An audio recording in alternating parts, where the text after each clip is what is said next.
Elle s'appelle Sarah et n'a que 26 ans. Sur le circuit du Montels près d'Alès, où elle enseigne l'art du pilotage sur terre, elle prépare son premier Critérium des Cévennes. On fait qu'un avec le véhicule, c'est un peu comme de l'art en fait. Moi je suis très fluide, je ne mets pas de grands coups de volant, pas de grands coups d'accélération. Vraiment, je laisse flotter la voiture. Leader du championnat de France féminin, Sarah Rumeau rêve d'un destin à la Michèle Mouton, la grande championne des années 80. Quand on est une femme, on n'a pas envie d'être jugée. Quand il y a d'autres hommes, en fait, ouais, elle voit la femme, elle ne sait pas conduire, tout ça.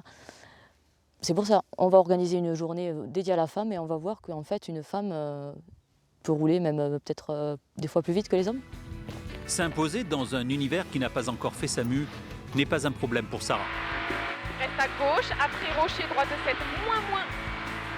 Et gauche 3, referme loin. Elle a même créé une association pour aider les pilotes féminines de rallye. Sa soif d'apprendre ainsi que son mental impressionne. Elle est très surprenante. À tel point qu'elle est souvent devant bon nombre de garçons avec la voiture identique. Et donc c'est déjà quand même une preuve de son talent.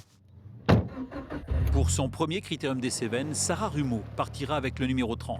Elles vont faire ce parcours le long là-bas. Elles vont faire tout ce tour. Lui n'en est pas à son premier rallye. Alain Zafarzik en est même la cheville ouvrière. C'est grâce à l'Azaéro et au soutien des collectivités que l'on va entendre chanter les voitures dans la fameuse spéciale de la Cadière. C'est un travail colossal et c'est de plus en plus difficile, sachant que nous sommes tous des bénévoles, que moi je suis à la retraite, mes collègues aussi, mais on a dans notre comité directeur des gens qui travaillent. Et si on n'a pas 5 ou 6 retraités qui travaillent quasiment à plein temps pour organiser, on n'y arrive pas. Les rallyes à la croisée des chemins n'empêcheront pas Sarah de marcher vers son but, devenir la Michèle Mouton du 21e siècle.